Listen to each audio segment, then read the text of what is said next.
Assalamualaikum warahmatullahi wabarakatuh. Om Swastiastu, Namo Buddhaya, salam, salam sejahtera, salam kebajikan. Masih bersama kami di sini buku siswa anak sekolah yang akan senantiasa selalu menemani teman-teman di dalam belajar bersama mengenai soal-soal P3K keguruan. Namun sebelum lanjut, mari kita berdoa sejenak agar apa yang kita bahas pada kesempatan ini memberikan manfaat untuk kita bersama. Soal yang pertama. Nilai Pancasila salah satunya adalah nilai praksis yang merupakan implementasi Pancasila dalam kehidupan sehari-hari. Salah satu contoh ketika terjadi musibah gempa bumi, banyak relawan membagikan nasi bungkus untuk korban bencana alam tersebut. Aktivitas tersebut merupakan pelaksanaan nilai praksis Pancasila untuk sila A. Ketuhanan yang Maha Esa, B. Kemanusiaan yang adil dan beradab, C. Persatuan Indonesia, D. Kerakyatan dipimpin oleh hikmat bijaksanaan dalam permusyawaratan perwakilan, E. Keadilan sosial bagi seluruh rakyat Indonesia. Kita lihat pembahasannya. Nah, jadi berhubungan dengan nilai Pancasila, ini dalam ideologi Pancasila itu mengandung 3 nilai. Yang pertama nilai dasar Pancasila itu sendiri, yang kedua nilai instrumental, dan yang ketiga nilai praksis. Nilai dasar itu merupakan nilai yang tercermin langsung dari dasar Pancasila itu sendiri. Kelima hakikat nilai dasar ini yaitu ketuhanan yang Maha Esa, kemanusiaan, persatuan, kerakyatan, dan keadilan. Ini merupakan 5 nilai dasar dari Pancasila itu sendiri. Kemudian yang kedua ada nilai instrumental. Nah, nilai instrumental merupakan penjabaran lebih lanjut dari nilai-nilai dasar dalam Pancasila. Nilai instrumental ini termuat pada peraturan perundang-undangan yang disesuaikan dengan perkembangan zaman dan aspirasi masyarakat. Selanjutnya ada nilai praksis. Nilai praksis merupakan perwujudan dari nilai instrumental yang bersifat nyata dalam kehidupan sehari-hari, termasuk dalam masyarakat, berbangsa, dan bernegara. Sama seperti halnya dengan nilai instrumental, nilai praksis juga berkembang dan disesuaikan dengan perkembangan zaman serta aspirasi masyarakat. Jadi, nilai praksis itu merupakan praktik dari nilai instrumental dan nilai dasar Pancasila itu sendiri. Nah, sesuai soal di sini, ketika terjadi musibah gempa bumi, banyak relawan membagikan nasi bungkus untuk korban bencana alam tersebut. Nah, aktivitas ini merupakan pelaksanaan nilai praksis pada Pancasila keberapa? Nah, di sini jawaban yang tepat untuk pertanyaan ini yaitu yang B, kemanusiaan yang adil dan beradab. Karena di sini ketika kita saling tolong menolong, yaitu seperti menolong korban yang bencana alam, itu merupakan sifat dari manusiawi yang memiliki etika luhur atau berbudi pekerti luhur, yaitu beradab. Nah, ini merupakan kata kuncinya ketika kita menolong seseorang, itu berarti kita sudah memiliki etika atau adab. Maka jawaban yang tepat yaitu yang B, kemanusiaan yang adil dan beradab. Seringkali kita ragu dalam memilih antara sila kedua dan sila kelima. Nah, jadi begini, kalau pada sila kedua itu berarti hubungan antara manusia dengan manusia lainnya, antara seorang individu dengan individu lain, dalam konteks yang adil dan beradab. Ada kata beradab. Beradab misalnya saling sopan santun lah, beretika lah, atau lain sebagainya yang masih dalam konteks beradab.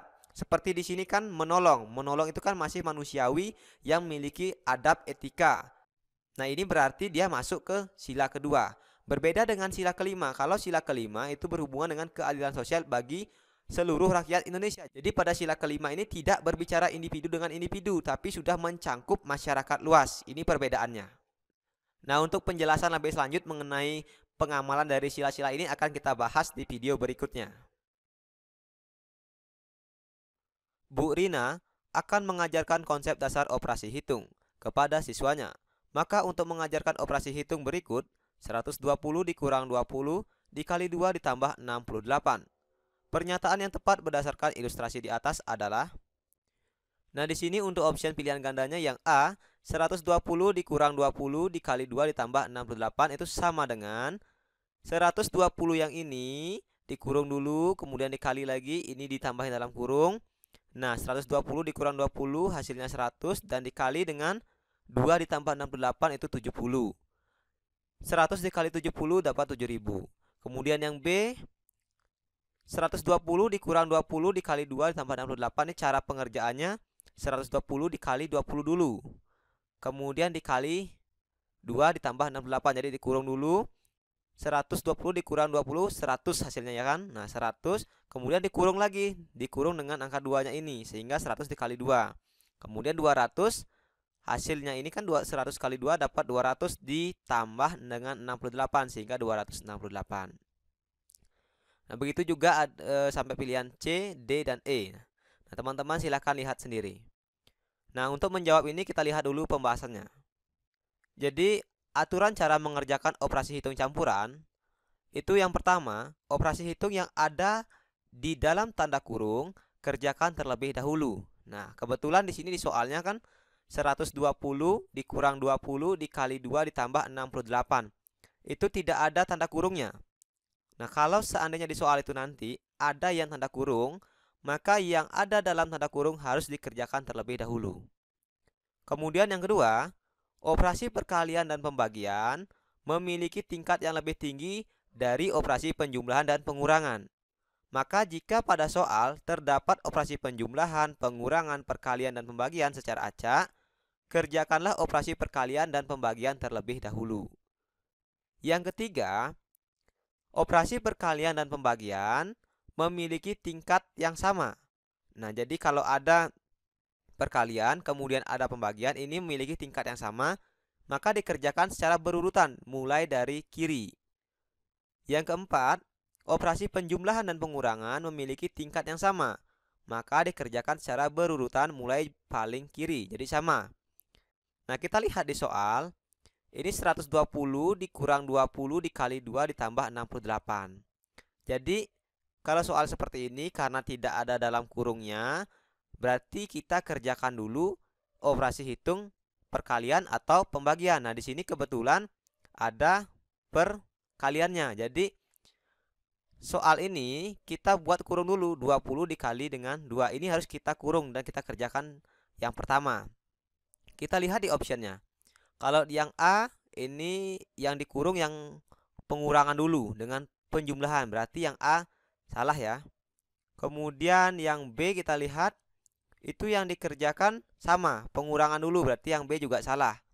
Nah, yang C ini dikerjakan dia, perkaliannya sudah dikerjakan duluan, berarti 20 dikali dengan 2. Nah, kita lihat, 120 dikurang 20 dikali 2 ditambah 68, sama dengan 120 dikurang. Nah, 20-nya dikali dengan 2, ditambah 68, nah sampai sini sudah betul. Kita lihat lagi, 120 dikurang 40, kan 20 dikali 2 kan dapatnya 40. Ditambah 68. Nah, kalau ada tanda yang seperti ini kan dikurang dengan ditambah ini memiliki tingkat yang sama, maka mulai dikerjakan dari sebelah kiri. Nah, berarti 120 dikurang 40 sama dengan 80. Nah, ini sudah dikerjakan dari sebelah kiri. 120 dikurang 40 dapat 80 ditambah 68 sama dengan 148. Nah, jawaban yang C ini sudah benar, teman-teman. Jadi secara urutan dia sudah tepat, dikerjakan dari sebelah kiri. Jadi sudah sangat jelas, jawaban yang tepat untuk soal ini adalah yang C. Soal berikutnya. Perhatikanlah pernyataan-pernyataan berikut ini. 1. Kerjakanlah operasi perkalian dan pembagian terlebih dahulu. 2. Kerjakanlah operasi hitung yang ada dalam tanda kurung terlebih dahulu. 3. Jika suatu operasi hitung memiliki tingkat yang sama, maka kerjakan secara berurutan mulai dari kiri. Pernyataan yang tepat mengenai langkah-langkah aturan operasi hitung campuran adalah A. 1, 2, dan 3, B. 3, 2, dan 1, C. 2, 3, dan 1, D. 2, 1, dan 3, E. 1, 3, dan 2. Nah, untuk menjawab ini kita kembali ke aturan operasi hitung tadi. Jadi aturannya yang pertama, apabila ada operasi hitung yang ada di dalam tanda kurung, ini harus dikerjakan terlebih dahulu. Baru kemudian kita melihat operasi hitung dari segi penjumlahan, pengurangan, perkalian, dan pembagian. Maka yang perkalian dan pembagian harus dikerjakan terlebih dahulu dengan memperhatikan tingkat yang sama. Nah, ini artinya tingkat yang sama itu dikerjakan secara berurutan mulai dari kiri. Dengan demikian, jika kita lihat pernyataan dengan option, berarti yang dikerjakan itu yang pertama adalah urutan nomor 2, yaitu kerjakan operasi hitung yang ada dalam tanda kurung terlebih dahulu. Jadi dari option ini kita harus pilih yang angka 2-nya dulu. Nah, yang angka 2-nya dulu itu yang C dan yang D. Berarti pilihannya adalah C dan D. Yang A, yang B, yang E itu sudah pasti salah. Karena dia urutannya tidak angka 2 terlebih dahulu. Nah, sekarang tinggal kita pilih. Setelah angka 2 ini, apa angka 3 atau angka 1? Kita lihat yang C. Setelah 2 itu angka 3. Angka 3, jika suatu operasi hitung memiliki tingkat yang sama, maka kerjakan secara berurutan mulai dari kiri. Nah, kalau yang pernyataan 1, kerjakanlah operasi perkalian dan pembagian terlebih dahulu.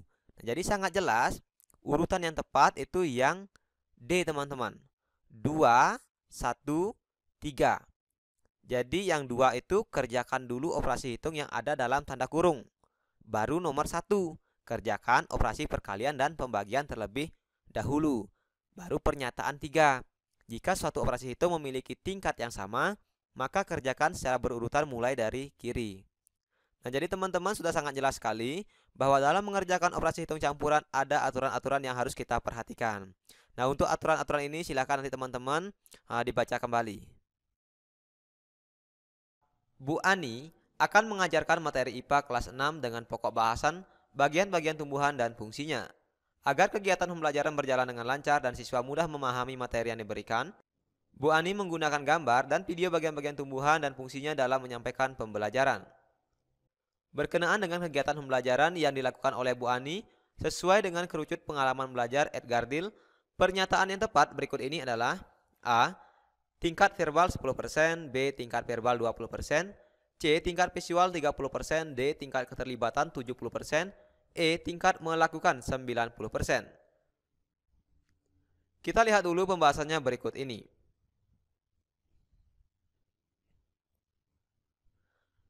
Nah, teori belajar dari kerucut pengalaman Edgar Dill ini kurang lebih seperti berikut ini. Nah, di sini ada teori belajar mengenai kerucut pengalaman dari Edgar Dill yang dimulai dari tingkat keterlibatan, itu dari tingkat verbal, visual, terlibat, dan berbuat. Nah, kemudian ini ada kerucut pengalamannya. Yang paling atas ada membaca, mendengarkan, lihat gambar atau diagram, jadi melalui media gambar atau diagram, melalui lihat video atau film, melihat atau demonstrasi, kemudian terlibat dalam diskusi, menyajikan atau presentasi, bermain peran, melakukan simulasi, mengerjakan hal yang nyata. Nah, ini merupakan kerucut pengalaman Edgar Dill. Jadi dari masing-masing ini memiliki persentase yang berbeda. Nah, misal yang pertama, untuk tingkat membaca, kalau medianya misalnya berupa sebuah bacaan, itu daya ingatnya hanya 10%. Kalau mendengarkan itu 20%. Nah, kalau melihat gambar, lihat video, demonstrasi itu sudah memasuki tingkat visual dengan daya ingat 30%. Kalau dia terlibat dalam diskusi, ini 50%.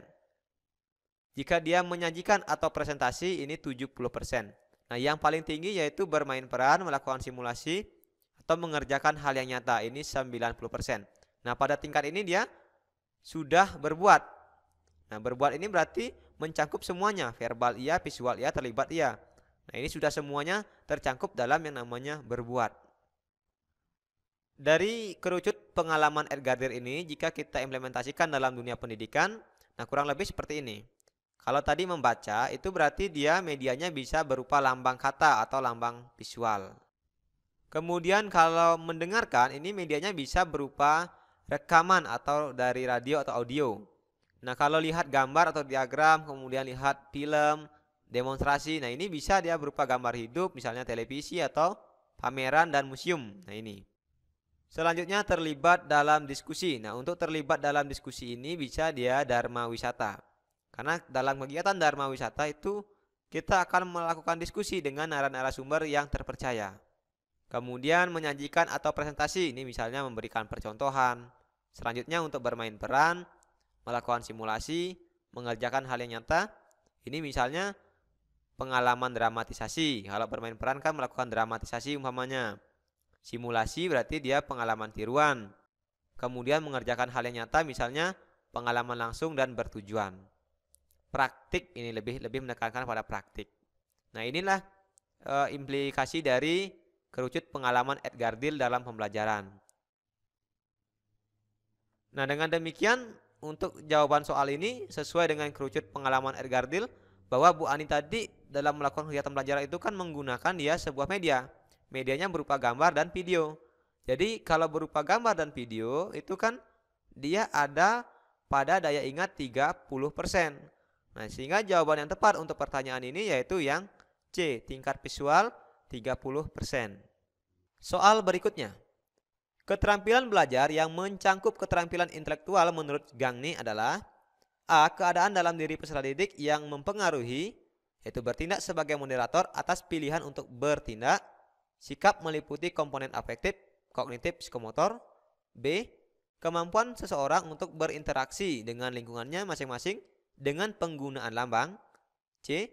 Keterampilan peserta didik untuk mengatur proses internal perhatian, belajar, ingatan, dan pikiran. D. Keterampilan mengorganisasikan gerakan sehingga terbentuk keutuhan gerakan yang mulus, teratur, dan tepat waktu. E. Kemampuan untuk mengenal dan menyimpan nama atau istilah, fakta, dan serangkaian fakta yang merupakan kumpulan pengetahuan. Kita lihat dulu pembahasannya berikut ini. Jadi teori belajar Gangni ini seperti yang sudah disampaikan tadi lebih menekankan pada teori pemrosesan informasi.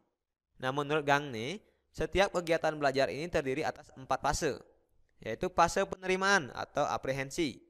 Pada fase ini siswa menyadari adanya stimulus yang terkait dengan kegiatan belajar yang akan ia lakukan. Misalnya dalam pelajaran IPA, stimulus tersebut bisa berupa seperangkat alat peraga yang berguna untuk pemahaman konsep-konsep tertentu. Nah, dengan kata lain di sini, pada fase penerimaan ini yaitu fase menyiapkan siswa untuk menerima pembelajaran, misalnya menyampaikan tujuan belajar, menampilkan alat peraga, memotivasi, persepsi, ini ada di fase penerimaan. Atau fase siswa memperoleh informasi atau materi yang dipelajari. Kemudian yang kedua, fase penguasaan atau akuisisi. Nah, pada fase ini siswa melakukan akuisisi atau penyerapan terhadap berbagai fakta, keterampilan, konsep, dan prinsip yang menjadi sasaran dari kegiatan belajar tersebut. Nah, di sini guru memberikan bimbingan belajar. Nah, jadi pada fase pertama tadi penerimaan, siswa itu sudah belajar menerima materi. Nah, setelah materi diterima, siswa menguasai atau memahami. Nah, ini disebut dengan fase penguasaan atau akuisisi. Kemudian setelah siswa paham, masuk ke fase ketiga yaitu fase pengendapan atau penyimpanan. Nah, ini pada fase ini siswa menyimpan hasil-hasil kegiatan belajar dalam ingatan jangka pendek atau jangka panjang. Nah, di sini guru berperan memberikan umpan balik atau diskusi kelompok, atau repetisi pengetahuan atau pengulangan dari pengetahuan. Nah, setelah itu baru ada fase pemanggilan atau pengungkapan kembali, retrieval. Nah, di sini pada fase ini siswa berusaha memanggil kembali hasil-hasil dari kegiatan belajar yang telah ia peroleh dan ia simpan dalam ingatan, baik itu yang menyangkut fakta, keterampilan, konsep maupun prinsip. Nah, misalnya melakukan praktik. Nah, dengan kata lain aplikasi dari fase-fase sebelumnya. Nah, ini merupakan 4 fase belajar yang terjadi secara berurutan menurut Gangni. Selain itu, teman-teman perlu juga mengetahui bahwa menurut Gangni ini ada 5 kategori kemampuan belajar seseorang. Nah, yang pertama keterampilan intelektual, yang kedua strategi atau siasat kognitif, yang ketiga informasi verbal, yang keempat keterampilan motorik, dan yang kelima sikap. Nah, ini merupakan 5 kategori kemampuan belajar. Keterampilan intelektual itu kemampuan seseorang untuk berinteraksi dengan lingkungannya dengan penggunaan lambang-lambang tertentu. Kemudian yang kedua, strategi atau siasat kognitif, yaitu keterampilan peserta didik untuk mengatur proses internal perhatian, belajar, ingatan, dan pikiran. Nah, ini lebih menekankan pada kesiapan peserta didik dalam strateginya untuk memperoleh informasi. Nah, yang ketiga, informasi verbal, yaitu kemampuan untuk mengenal dan menyimpan nama atau istilah, fakta, dan serangkaian fakta yang merupakan kumpulan pengetahuan. Yang keempat, keterampilan motorik, yaitu keterampilan mengorganisasikan gerakan sehingga terbentuk keutuhan gerakan yang mulus, teratur, dan tepat waktu. Nah, yang kelima sikap, yaitu keadaan dalam diri peserta didik yang mempengaruhi untuk bertindak sebagai moderator atas pilihan untuk bertindak. Nah, sikap ini meliputi komponen afektif, yaitu sikap spiritual dan sikap sosial. Nah, pada pertanyaan di sini, keterampilan belajar yang mencangkup keterampilan intelektual Menurut Gagne. Nah, intelektual berarti dia kemampuan seseorang untuk berinteraksi dengan lingkungan. Nah, kita cari mana yang berinteraksi dengan lingkungan. Nah, tentu jawaban yang tepat yaitu yang B. Kemampuan seseorang untuk berinteraksi dengan lingkungannya dengan penggunaan lambang-lambang tertentu. Nah, baiklah teman-teman, mungkin cukup sekian dulu materi kita kali ini. Semoga apa yang kita pelajari pada kesempatan ini bisa memberikan manfaat untuk kita bersama. Dan seperti biasa kita belajar sedikit demi sedikit saja, yang penting apa yang kita pelajari dapat kita serap dan dapat kita pahami. Karena kalau kita belajar banyak-banyak tetapi tidak terserap itu juga percuma. Nah, mudah-mudahan apa yang kami sampaikan ini nanti bermanfaat untuk teman-teman semua dalam menghadapi tes seleksi P3K untuk tahap selanjutnya. Dan saya doakan teman-teman yang sedang berjuang dalam seleksi tes P3K ini semoga diberikan kemudahan, kelancaran, dan membuahkan hasil yang baik. Akhir kata, saya ucapkan terima kasih dan mohon maaf atas kekurangannya. Sampai jumpa lagi dalam video selanjutnya.